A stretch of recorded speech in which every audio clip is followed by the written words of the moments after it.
everyone on this call knows who you are, bro. They So you're a should. stud. They Everybody should. loves you.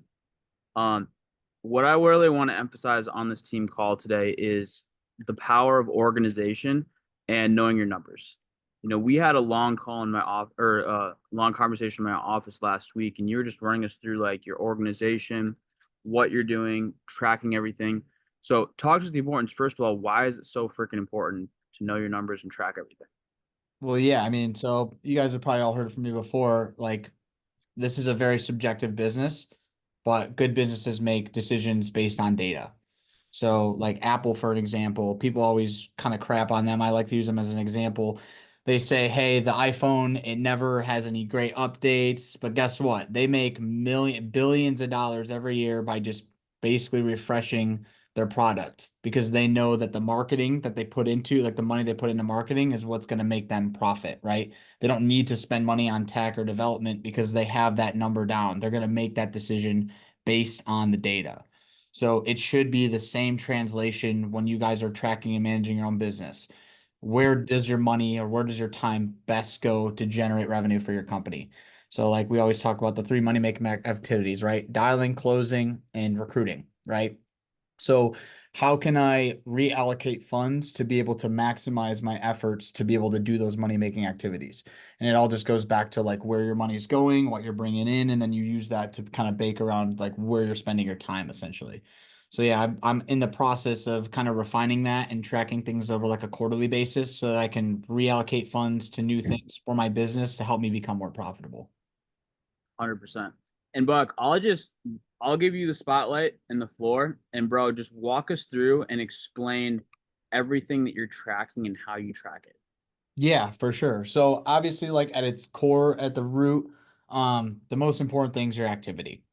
If everybody here doesn't know like how many dials you're making per day, how many appointments you're booking, how many presentations you're giving each day and on a weekly, on a monthly basis, you're not going to know what you need to do to hit your goals. So it's all, all starts at the root of like how much time does it actually take to like draw a little line on a notebook somewhere or track your calls, right? It doesn't take any time. It's just sheer laziness if you're not tracking. So for me, if I know that, hey, I have to talk to, 10 people today to close one deal, and my goal is one deal a day, I'm just going to dial as much as I need to talk to 10 people. And the math is going to kind of work itself out. So how can you use that the way that the reason that's important and the way I'm able to leverage my time is that I know exactly what I have to do, what input I have to put in my business to make the money I want to make. And it just comes with like time of like, hey, here's my numbers from last month. I did this many dials, talked to this many people, sat this many people, and here was the end result. And I just use that to kind of figure out, hey, if I want to make 30 grand this month and I want to have time to manage my team, time for social media, time for recruiting, I have to do X in input. And I just reverse engineer that equation so that meets my goals, make sure I have cash flow coming into my business, and then I can take those funds to reinvest into other things that make me money, maybe not in the short term, but in the long term. I'm really kind of scaling out and looking at like the 2, 5, 10 year vision, with those numbers. 100%. And if you wouldn't mind, would you mind sharing some of your specific numbers from last month? And feel free to Mhm. share your screen as well if you want to. Yeah, yeah, for sure. So, I'll pull up. I'm not gonna screen share, but I can pull up all my stuff here. Just give me a sec. Perfect. So yeah, I mean, if you guys are managers and you're not doing accountability stuff with your team, like that's your first mistake. Like you guys should understand exactly what your guys are putting into their business because it's going to directly correlate to their success, which ultimately correlates to your success. So, as far as like from an accountability standpoint, making sure that your guys are funding leads, like making sure that they're spending money on their leads, because that's literally the lifeblood of this business is making sure you have people to contact. Like that's step one. And then understanding like, hey, how many people or how many dials are you making per day? So for me, and I think I mentioned this last time I was on a call, I don't want people to use this as an example because I've been doing this for over a year. But like just to give you guys some context, for the month of October, not including this week, I'm averaging about 600 dials per week. I talk to about 70 people per week and then I present to anywhere between like 7 to 8 presentations. I'm closing at about a 75% to give you guys some context. And that's going to range anywhere. Like my minimum for me personally is like I have to hit 10K in a week, like mentally. So if I come up short, that's okay. As long as I keep making sure that I'm hitting those same dial goals every week, like my numbers are fairly consistent. And I'm going to see some fluctuations in the annual premium and the issue paid. But I just make sure that at the bare minimum, I'm submitting 10,000 in business. Like that's like almost like a non-negotiable for me. And then some weeks you see like this week I did 17,000. Last week I did 11,000. The week before that I did 7,000. I took Saturday off. The week before that was 22. So you're going to see those variations there. And then I'm just basically every like month or every 2 months or every quarter, I kind of go back through and reflect on those. And I say, hey, like, did I increase my dials? Did I increase my presentations, my answer to presentation rate? Like my answer to presentation rate is 21%. I was talking to some of my guys here in the office, theirs is like 12. So I don't necessarily need to do the same amount of input that they do to get the same output or to get the same amount of presentations. But you have to know your numbers to know what that looks like. And so those are like at the core, like as a salesperson, like those are the numbers I'm tracking to kind of figure out what activity I need to do to hit my goals, essentially, for issue paid business. And I think the other thing too that I talk to my guys a lot about is like my time is not reflective of like where you guys spend your time. I have a lot of time spent with accountability calls, one-on-one training, social media management. I have 3 staff members. I have to delegate my time elsewhere. I have dialers that help me book appointments. So all that gets baked into like my bottom dollar, essentially. And so that's going into like that is like I'm pretty adamant about tracking like what I'm spending too. So to give you guys some context for like profitability wise, I actually just put my numbers together for September. Are we cool to talk about like deposits and everything? Yeah, that's Cool. cool. Go for it. So in this past month, September, um, 20,500 in expenses. So the reason I want to explain that what I want to hit on is like I think a lot of people glorify being a manager. It's not all cracked up to what it is. Like overrides are great, it's great to have a team under you, but every dollar I have left over after my bills are paid, I'm putting it to something in my business. And it's okay. I actually went from making about like 10 to 15, sometimes 17, 20,000 a month when I was just solo writing. I was spending like 3, 4, 5K on leads, writing about 30 grand a business. I didn't have staff, I didn't have any dialers or anything like that, but I was working a ton, like 60 hours a week dialing, 70, 80 hours a week on the phones. So I was putting in the hours and putting in the time to be able to be more profitable. And again, this is not like a flex or anything. I'm gonna have almost 2.5 months of vacation this year because I'm outsourcing my time. I'm reinvesting in my business. I'm buying back my time with dialers, with pouring into my guys. Like that money's coming to me on the back end. And so I'm not suggesting people go take 2 months of vacation or anything like that. But because of all the work I had put in managing my numbers and understanding like what I need to make to like live and to reinvest in my business, I'm able to make those decisions. I'm able to take that time off because I know, hey, like if I take this time off, I got to work harder in these other aspects or I got to reinvest here to be able to make that money somewhere else. And Yeah. so I deposited just under 30. So I'm net 10, but I'm also, spending more money on like social media, on recruiting, on video editing. So I'm just taking everything I can and like reinvesting it back in the business. And then even on like a deeper level from there, I'm segmenting all my expenses. So spent about I'm good. How are you? 6,000 in leads last month. 2,000 in office expenses, 3,000 in software and tech, 5,000 in staff. Part of the lock-in was about 2 grand, and then just some miscellaneous expenses was about like 3 grand. So that's kind of just like the rough breakdown. And then what I'm going to do every quarter is reassess like where all that money is going and contribute like an ROI to it. So like if my dialers, I pay 5,000 for a dialer, but it makes me 30, it's obviously a good investment, right? And I just reshift those funds to like what I need to make that profit. Maybe it's more leads, maybe it's higher intent leads, maybe it's a dialer, maybe it's a VA, et cetera, et cetera. So I'm really just trying to like manage this thing from a data perspective and understand like where my money's going, what it's producing for me and what ROI it's making. And then I just basically shift or reallocate those funds to meet my goals. And we talked about this a lot. This is a great point that was made in the lock-in. It's a hard thing to go from making 10, 15, 20 grand working by yourself to like making basically like half that to reinvest in your business, but that's like literally part of the process. Yep. Like we're so blessed to have the ability to make multi six figures in your first year. You're going to grind for it and you're going to put in the hours to get there.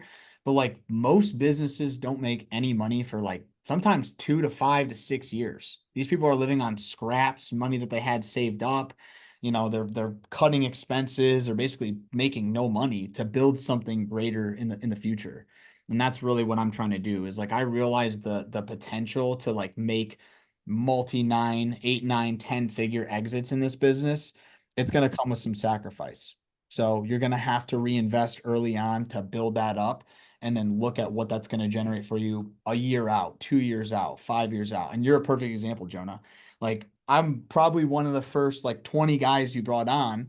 You know, I guess I consider myself an OG and like look at how quickly you advanced in the last year and a half.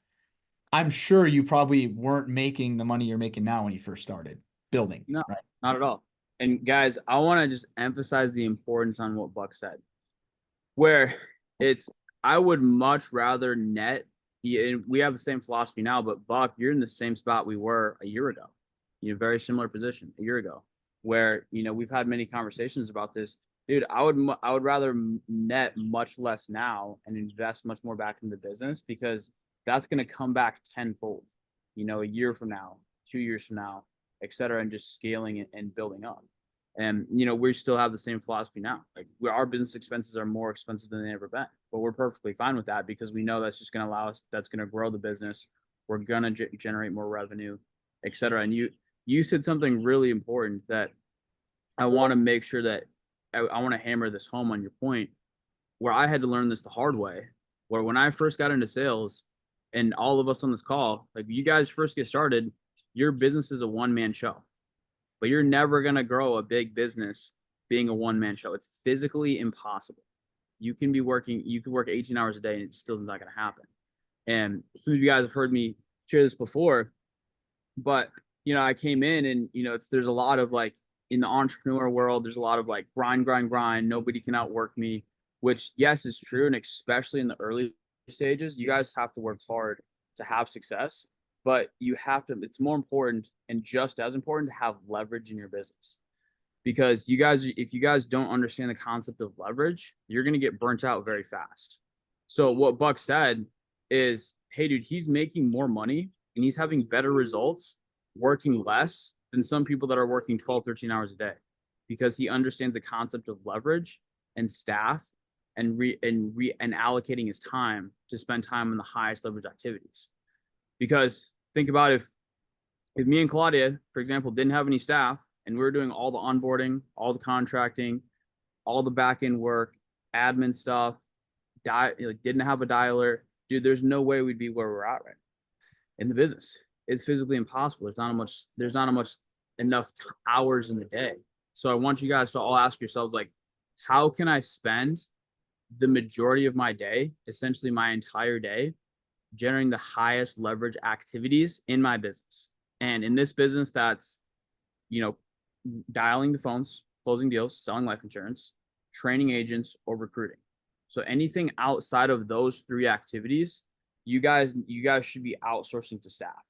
So I'd be thinking about like how quickly can I get an assistant as soon as possible? Because I guarantee you the majority of the individuals on this call, if you guys got an admin assistant, like you'll find ways to fill their calendar up. Like Claudia, we hired an admin at 150,000, right? Yeah. Yeah, like Ellen, 150,000. We're like, dude, we kind of need an admin, but we don't know if we can give her 40 hours a week. But Joe told us like you guys need an admin. So we took a leap of faith, trusted Joe, we got an admin, and Ellen has paid for herself times 10 for what we're paying her and what we're salarying her. And in the beginning, I mean, dude, we had her doing stuff that we didn't even think, just things popped up. Whether it was, like running this errand, doing this, like these, like getting all the pending requirements of foresters done. This agent needs help doing this. It's just like I promise you guys, if you guys looked at your calendar and you looked at all the miscellaneous tasks that you're doing that's not producing your business revenue and that's not a high leverage activity, it would make you sick. Absolutely. And I think too, something that I was talking to another agent, someone on our team, I'm not gonna say his name. But he had called me for advice and he was like, dude, I just feel like you went from like A to Z so quickly with like the social media because that really it took like another step for me. Like I want to share the story again back in last year in November when I had that surgery. I've told probably everybody a million times this story. But when I couldn't work, when I couldn't actually like generate any income, that was when I had to like I had a lot of self-reflection of like, hey, like what level of investment do I want to do in this business? Like I don't really want to be a sales agent. I see the value in building a team. So when I got back into things, I basically made no money in December. I issued paid like 17 grand, but I doubled down lead investment, started recruiting. I just took all the money that I just made and kind of like dumped it right back in. And I was like barely profitable that month, but it loaded me up for a really fat month in January. And so I kind of like reaped all the rewards that I sowed the month prior. And I think that's kind of like something that, especially you guys who are building, like, don't be so short sighted. I don't really care if I go this whole year and I end up making like 30 grand because I know in 5 or 10 years, if I just keep doing what I'm doing and I'm able to just keep reinvesting, like all those things that have a long-term ROI, like recruiting, like building teams, like training your guys, you're not going to see that return right away like you would with a sale. So use your skill set in the sales realm to generate cash flow to reinvest in your business for long-term ROI. So that would be like bringing guys on, turning your guys into killers, turning them into savages. It's all going to take away time from your actual sales like process. Like you're not going to be able to dial if you're training your guys. You're not going to be able to take recruiting calls if you're selling, right? So this past summer, I got a call from one of our guys on our team and he was like, dude, like what did you do? Like you live for A to Z. And I was like, dude, I jumped in. I bought 2 dialers. I gave one of the dialers to one of my guys now. He's running it because now they see the value in the dialer. I started buying more leads. I started reinvesting in the social media. Like I just jumped in. I didn't even really think about it. I was like, well, what's the worst case that happens? I lose some money. Guess what? We have a job where we can make infinite amounts of money. So if I end up losing on my ass here in the short term, I'll just have to work a little bit harder to make that money back. And maybe I just need to regauge and reanalyze. Maybe this isn't the right answer, but I can reach out to people like you, Jonah, like all these top killers on our team. Like, what are they doing to be successful? And I think that is so powerful. Is like the network that we have here is worth so much. I talk to so many top level producers all the time. What are you doing? What are you doing? What are you doing to try and pick their brain and figure out like, hey, maybe this guy's onto something. Maybe he has something that is super useful. And so that's kind of what, I wanted to kind of go into there with regards to the CRM, because I know you guys want to talk about the CRM. Um, Back in January, when this whole like AI craze kind of kicked in and everyone was talking about agent suites and text to booking, I was like, okay, like they're onto something, like someone's got something here. So that's kind of how I got started with the CRM, was realizing like, hey, like automated text messaging is like a relatively cheap tool we can use to grab a couple extra appointments and really maximize that ROI. And then I just really turned into like, hey, like how can I use this tool? How can I use AI? How can I use automation for every other facet of my business? And so that's kind of what led to the CRM. I know we talked a lot about it at the lock-in, but like guys, like you can't scale a business on Google Sheets. You just can't. So I highly encourage everybody here to look into a CRM, to get one as soon as you can, because if you start soon and you bake it into your system, it's going to end up becoming tremendously valuable for you when you guys scale. When you have tens of thousands of leads that you're filtering through, when you have a fat book of business and you're trying to deal with client follow-up and you have all these other requirements for your VA, et cetera, et cetera, the CRM is just a moneymaker. I mean, there's no question about it. 100%. 100%. Buck, how many hours a week were you dialing when you first got started? Because we got a lot of new people on here. Talk to us about your numbers as a brand new agent. Oh yeah, like back in like August, September. So August was my first month. I'll be honest with you. I was ripping real hard, like maybe 80 hours a week, like that first month. And I did like 12K. And it was better than what I thought, honestly. And then I really front loaded all that time in training. I mean, you and I talked about this a million times. Like I called you and Claudia like every freaking day, clipped voice recordings. Hey, what do I say? What do I do? Like it was constant. So I really invested a lot of time, not just dialing, but also like on my way to the gym, listening to sales videos, listening to podcasts, reading books. Like I really like my whole life was sales for about a month or two.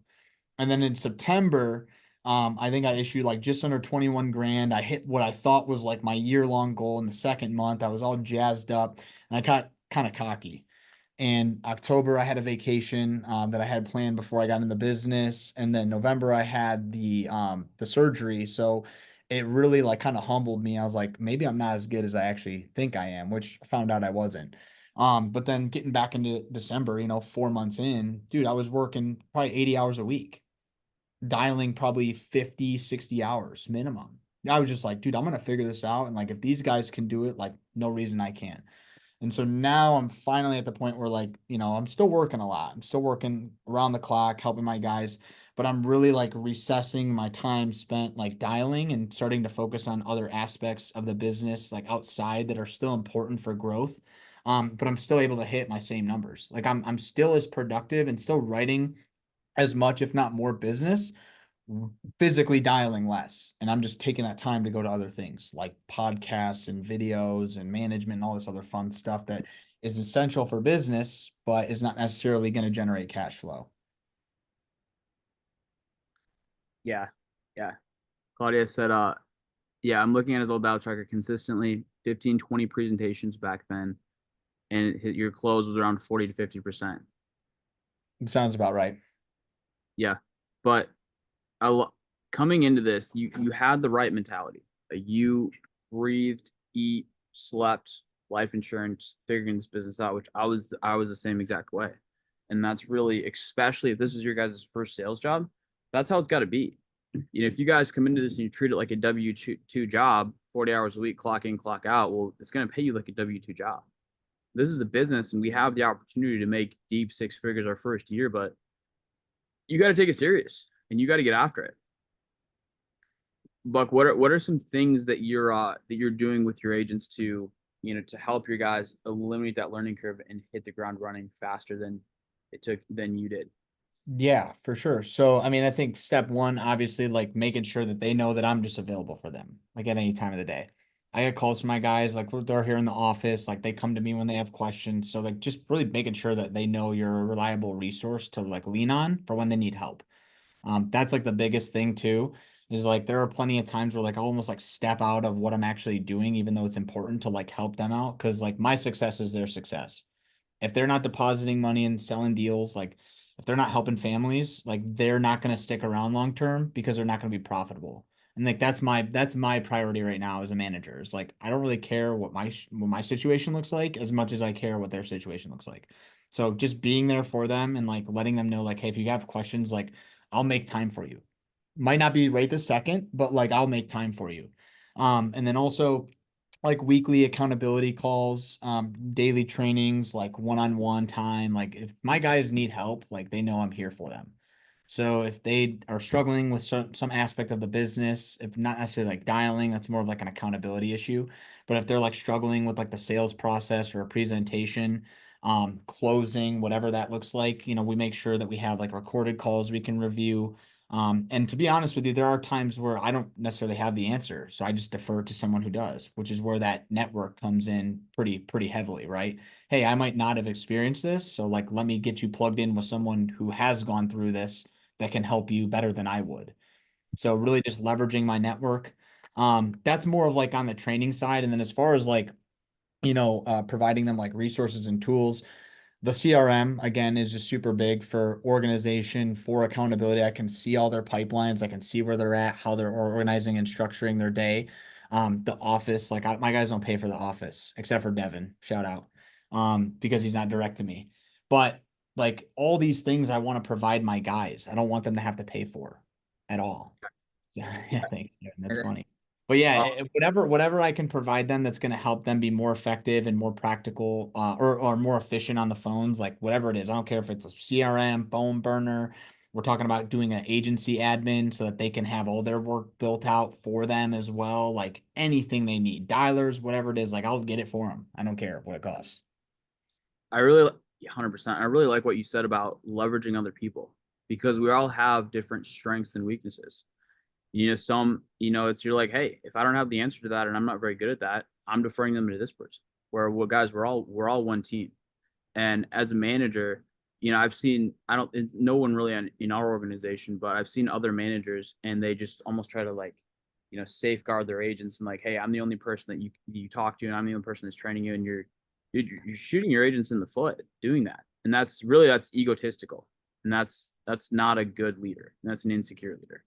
Where Absolutely. some agents, like some managers, they're really good on the sales side and overcoming objections. Like Buck's an absolute god at knowing the numbers. Other people are, really good with, it's just with recruiting or whatever it is. So, reaching out to other people, leveraging other people. And sometimes, it's funny because sometimes people just need to hear it from a different person. Where I've had agents where I've told them the same thing 13 times, and then they'll call Gabe Erickson or whoever, and Gabe Erickson will tell them the same thing I was telling them. And then they're like, oh, dude, that makes so much sense. Nobody's ever told me that before. And they're just like, I'm like, dude, I've told you this 10 times, but sometimes they just need to hear it from other people or the way they phrase different things. So leveraging other people in Prosper and Pinnacle, and being a team and being a unit is huge towards not only your success but your agent's success as well. Absolutely. And it's just servant leadership. Like, I mean, I want to see who's in here. Oh, Derek's in here, Skylar, John Avila, Bailey. I mean, all these cats. Like, I get calls from a ton of people on our team that need help. Like, I'm here. Like, it's gonna come back to me in some way, shape, or form. And we are all a team. Like, yeah, we're independent contractors and we're responsible for paying our bills and taking care of our business, but like that's just something I've always been a big fan of is like how can I help? What can I provide value wise to you, even if there's no financial incentive for me? Because it's going to come to me or to my team at some point down the road, kind of like a karma type of deal.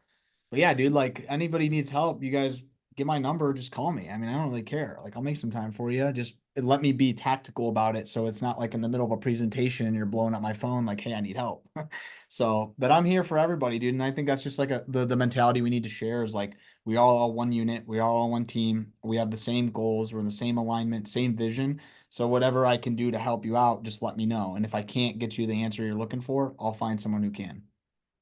100%. Yeah. I mean, yeah, it's like I get calls all the time from agents on Mindy's team or Holly, or whether it's Shoddy, some of his agents call me. So because we're all there to help each other, and karma comes back. But if you're gonna reach out and of somebody a part of Pinnacle or whoever else, and they're not in your team, like the only thing I ask you, just please be respectful.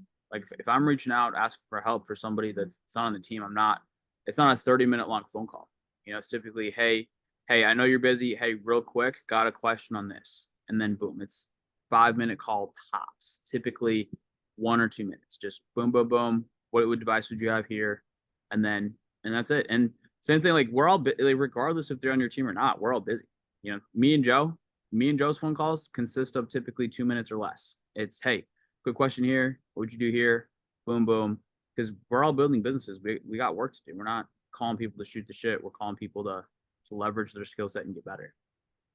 Absolutely, yeah. And just so everyone knows, like, yeah, just like call, like, don't be afraid to call. Don't be mad if I don't get back to you because I get 2,000 texts a day and 50,000 phone calls. So like, if I don't get it to you right away, like, it's not, I'm not like ignoring you intentionally. But yeah, dude, I just think a lot of people need to realize like we all are here to help. We can leverage each other and we can be helpful for each other because if we all grow, then that's the goal, right? 100%. What do you think what was a big struggle on the sales side that you had as a new agent coming into this? Like specifically, like with like calling clients. Yeah, like specifically in the sales process, in-home process. Oh, being too nice. I think a lot of people, because when I got into this, I was like, I'm gonna be the different agent, right? I'm gonna be the guy that's like super respectful and will kind of kiss ass to all the clients. It doesn't work. Like I don't. It's funny now. Like I won't go too into detail, but if someone pisses me off, like I'm gonna come up higher, right? You say it all the time. Like don't leave a call with your tail tucked between your legs. I'll say whatever I want to say as long as it's not like violating laws or rules or anything like that. But I don't care about how the client perceives what I'm telling them. I'm being honest, I'm being truthful, I'm being authoritative. And I think that was a huge like shift for me, was like I just don't have to put up with anybody's shit, respectfully. Not interested, to give you a rebuttal. Nope, we're good. Give you a rebuttal. Nope, we're good. Click on to the next. Like Well, it's just abundance mindset. And I think a lot of people here like try and like save every bit of deal that they can. Guys, just buy more leads. Like it's not hard. Like you have thousands of people you can reach out to. You get a nasty pipeline you build up in this business from like unsold deals, long-term follow-ups, people that weren't ready to buy, people that hung up on you right away. You can just call them back. They already know who you are. Just call them back. Don't waste your time with all the shit kickers because there's tons of them out there. So like my process is like, how do I get all the people that aren't actually interested like out of the way as soon as possible so that I can focus all my time on the people that at least gave me the time of day to hear me out, said they're interested, maybe it was bad timing, whatever it looks like, and just work that pipeline. 100%. Yeah. So I think because we objection handling is a big deal and we train a lot on that. But I see a lot of agents just wasting time with people. Like they'll be on the phone for an hour and 20 minutes with somebody that's really not interested.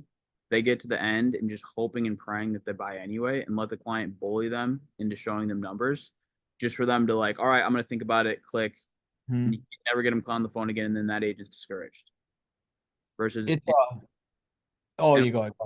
and a lot of it and a lot of it comes down to just not investing enough in leads. So they're trying to like squeeze the juice out of every opportunity they can and pray that they buy, and then that just allows them, because they're not investing in their business and they're not having fresh leads, then they get discouraged and all these other scenarios, and it's just this down spiral effect. Yeah, and it goes to like the structure. So like for my guys when they come in, I say like, look, like here's the deal. You got 7 minutes from that first phone call. If you're not in a presentation or booking an appointment, you are literally going to tell that client you are hanging up and moving on. Yep. And there's going to be some situations where like maybe they're digging up their policy or you're like running quotes, like trying to figure out what they have. And maybe it's like a 15-minute call, or maybe like go through the presentation and they're like, hey, like I just can't do this right now. I want to make sure my spouse is there. Those are going to happen.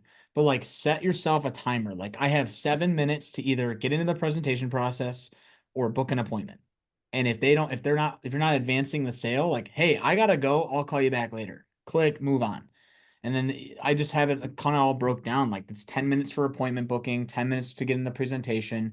It's a 5 minute intro. It's a 40-minute process to rip through the FI, go over their options, and then it's a 10-minute application.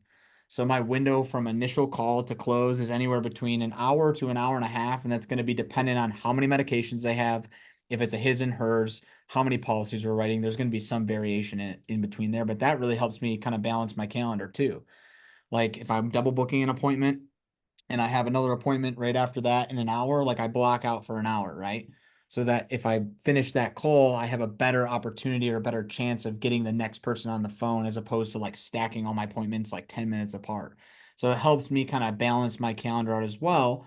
And then since on my calendar I have like the team calls are all blocked out, all of our training calls are blocked out, I'm making sure that me or my dialer aren't overbooking on the other things that are important because I need to learn and grow too. And I need to make sure that I'm having time for mentorship and make sure that my guys have a set structured time for what we're actually doing that's outside of dialing. So like calendar organization, super, super huge. And then just making sure you understand like how long does it take me to actually like present and close a deal. Some people, they're really thorough on the FI and that's great. You should be. But if you're ripping deals in an hour and a half, 2 hours, like what the hell are you talking about? Like, let's get down to business. We can be, buddy buddy after we close the deal or after I write the app. Yeah, that was another thing we had a few conversations about when you were new, was just building too much rapport with the Too client. much. Too much. Yeah, like everything. You look at any top producer, Buck included. It's everything, guys. Everything Buck says in his presentations and on his appointments is intentional. Even if he's building rapport, or asking questions, it's intentional. Oh, how long you guys live there? Oh, perfect. You guys plan on staying there long term. It's like there's a way to build rapport, but also like leverage that to your advantage as well. So again, it's just the word I want to emphasize to you guys is methodical. Everything your entire in-home process, you guys should be very methodical when you're going through it. Yeah, ARPing, acknowledge, respond, pivot. That's how you maintain control on the call. Just, hey, that's great. Make a comment. Hey, yeah, I have a wiener dog too. Love to hear it. Anyways, what was that mortgage balance? Like you just right back to it. And then you're in control the whole time and you're still building that rapport. You can be a person. You don't have to be a robo, Mr. What medications are you taking? Like you can be, a human, but just they're gonna respect you actually more for getting down to brass tacks. Because if you think about it, you're actually being respectful of their time too. You're not there to be buddy buddy to just get absolutely shit on at the end with I need to think about it or I need to talk to my wife. Like, no, we're getting down to business. And then after that, when I call you to get your approval, then we can talk for 5 or 10 minutes, talk a little bit more, right? So yeah, it's just all about the intention of like, what are you trying to accomplish? And that professionalism in being methodical is going to build rapport naturally. Yes. Yeah, you build a rapport by being a professional, not by being buddy buddy. Exactly. Buck, how much money do you make per dial? Per Do you have dial. It's a yeah, lot more now that I'm dialing a lot less, but I'm at about like $17 a dial now. $17 a dial? And how much do you make per presentation? Per presentation. I'll have to pull that up here. Yeah, I know you wanted me to be prepped for this. Per presentation. Ooh, we're touching about $1,500, give or take. 1,500 bucks. Like, guys, I'm gonna pick on. I see Drew on my screen, so I'm gonna pick on Drew. Like, Drew, would you be a lot more motivated to dial if you knew how much you were making per dial? If you knew for a fact, hey, I'm making $17 every time I dial the freaking phone. Would you be a lot more motivated to stay late and try to get another presentation, knowing, hey, every presentation I get, regardless whether I'm closing it or not closing it, I just made $1,500. Like that's huge. Just not only just for the organization, but for your mindset. Knowing that, like knowing your numbers, everybody on this call should do the math, track that, break that down, and know what that looks like. So, all right, Buck. Well, we usually try to keep these calls about 45 minutes or so. So we got a couple minutes left. And does any closing thoughts or anything you wanna leave this group with? Yeah, so I know you kind of wanted to dig into the CRM and I might sound like a broken freaking record. But guys, seriously, dude, like I waited so long to get mine implemented. Like you should seriously consider, like I almost not even saying consider, like get a friggin' CRM. Like organizationally, like tracking your book of business, like understanding where your clients are at in the pipeline, going back through, like I'm at the point now, Brian Plant asked, I use Go High Level. So it's a variation of it that I built out. There's tons of them out there. If you guys are interested in the one we have built, you can just text me. I'll shoot my number in the chat here. But our goal was to make this not just like a CRM for business, but like also automate all your follow up. So what we have built is basically you put all the client data after you close the policy. You have a pipeline that tracks it in the business sales, and then you have like a virtual admin that'll send out messages confirming the payment, making sure that the client knows what carrier they're with, the policy number, how much the premium is going to be, and then there's an automatic follow up for the policy delivery. And so then if I get any sort of like, hey, the policy packet never got delivered, I get an email notification right away. I'm calling that client, figuring out what happened. If I have to get the copy sent to them one way or the other, I'll make a note in my calendar to take care of that.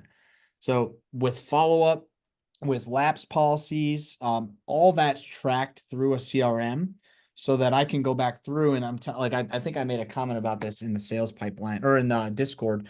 Like the value of having all your client data handy and readily accessible. Like just because someone cancels a policy on you doesn't mean they're not buyers. Maybe their family member passed away, they're going through trials, or maybe like they had just had insufficient funds for a month.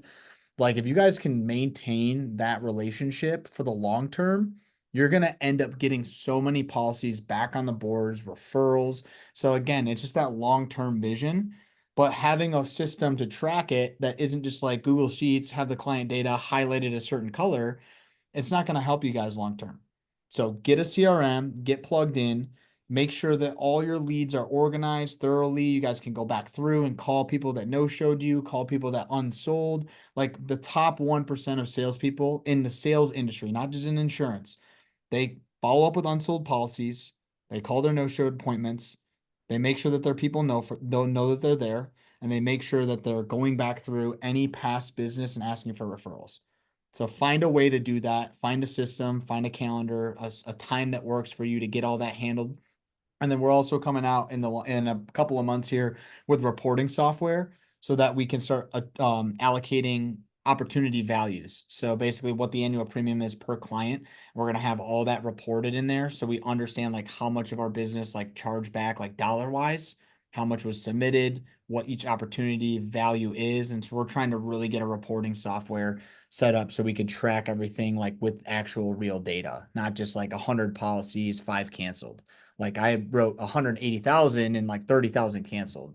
So that's coming in the works here soon. That's huge. I love that. I love that. Guys, get organized. And I know that I remember you telling me this where you block out a certain time. I think it's Thursday Yep. from 5 to 7, where you'll just Yeah. call through all your appointments that no showed you. Yeah. So now that I've had the CRM, cranking for a little bit, my pipeline's swelling. So, every lead sheet that you buy, you might have like maybe 10, 15, 20, 30 appointments that no show you. Well, right now I'm at like 50 because I got my dialer booking, I move them in my pipeline, and I'm booking appointments. So then on Tuesdays, I'm still kind of gauging. My guys were just talking about this about getting a set schedule for everything, like lapse policies, people that you were unsold. Like we're gonna really get it honed in. So like for me right now, I have like a noon time because I'm working mostly central leads, central standard time. Around noon on Tuesdays, I call back all the no-showed appointments, and then Thursdays at like 5 to 6 their time. So it'd be like 6 to 7 my time. Multiple points of contact, and I'll keep calling the same freaking people for months. I don't really give a shit. They know who I am. They know I know they're interested. Maybe the timing was bad. I'm just gonna keep calling them until they tell me to kick rocks or until I get them in the presentation and sell them. I love that. Guys, drop an emoji in the chat if you took value from this. This has been phenomenal. Last question, and we'll get everybody out of here. What you call back your clients that canceled as well. What does the track word look like when you call somebody back that's canceled the policy? Yeah, for sure. So if someone cancels up, just first like trying to be like just a genuine human, be like, hey, is everything okay? Like I got a notification here. Like, You just want to role play it like I'm a client? yeah, for sure. Yeah. So ring ring. Hello? Jonah, it's Anthony. What's going on? Doing good. Yeah. Good, good. Is everything okay? Yeah. Is there a problem? Well, yeah, I mean, dude, I saw like, the policy lapse. It like want to make sure like is everything okay with you and your family? Yeah, I mean, it's just the bills are a little tight right now, and I don't know if we can really do 150 bucks a month. I know it's great, and I really like you, Anthony, but it was a little bit tight right now. Mm-hmm. Mm-hmm. Okay. I gotcha. So let me ask, like, it sounds like the insurance itself was important for you guys. Maybe just the pricing was a little bit too much for you guys. Yeah, I figured we'll probably can we re-sign up in about 6 months? Jonah, can I just be like totally honest with you, just really transparent? Yes. This isn't the thing you cancel when things get tight. This is the thing that pays for your bills when something happens. And I totally hear you. I'm on the same page with you. Like, I want to make sure that you and your family are taken care of because when we initially signed this up, like, this was pretty important for you guys, right? Yes, it is. Okay. And, so God forbid something happens in the 1 to 6 month period. And if things are tight now, like, what would that look like for you guys financially if you had like a cancer, heart attack, got hit by a car? I mean, what would you guys do then? It'd be tough. I don't know what we do. And wasn't that the whole reason we got this in place was to like make sure that when that happens, you and your family are taken care of? Yeah, yeah, I'd say so. Okay. And Jonah, hey, look, I'm willing to work with you. We can make adjustments to the policy, but this isn't the thing you cancel. Like you cancel the cable, you cancel you're going out to eat, you cancel your dinners. I'm sure you guys are probably still spending money on that, right? Here and there, yeah. And hey, look, I get it. Like I'm a human too. You guys should have some flexibility. You should be able to enjoy your lives a little bit, but this isn't the thing we get rid of when times get tight. This is the thing that takes care of you when things go south. And we can't really predict the future unless you talk to God. I mean, I don't know what day you're going to get sick or pass away. We really need to make sure that this is taken care of for you. So grab a pen and paper. We're going to go back through it. I'm going to make sure that we put something back in place that's going to still meet your goals financially and also make sure your family's taken care of. Boom. That was money. So That was money. Guys, guys, if you guys are struggling with, getting your policies back on the books, go back and listen to this recording. We're gonna upload it to YouTube. This was phenomenal. keep your FI handy when you're calling your people back, because there's something in there that you said that leverage that sale. You're going to be able to use it against them. So if they're like, hey, we got the other life insurance, be like, perfect. Well, like this is like to also like leverage that life insurance for your family and protect your assets. And like you can just find the value and then just reiterate the value and walk them through that situation when you close them the first time. Boom. Money. Well, Buck, I appreciate you, brother. Thank you for hopping on today and pouring back into the troops. Absolutely. Yeah, here, I'm gonna drop my number here for y'all. Don't text me at 12 p.m. unless it's super important. I'll take a call at 12 p.m. But yeah, if anybody needs anything, has questions about the CRM, has questions about like just sales strategy, coaching, training, discipline, mentorship, whatever it is, just text me. We can always jump on a call. I'm always happy to help anybody. This is huge. Thank you. Cool. Everybody All have a right, blessed rest of your day. Peace.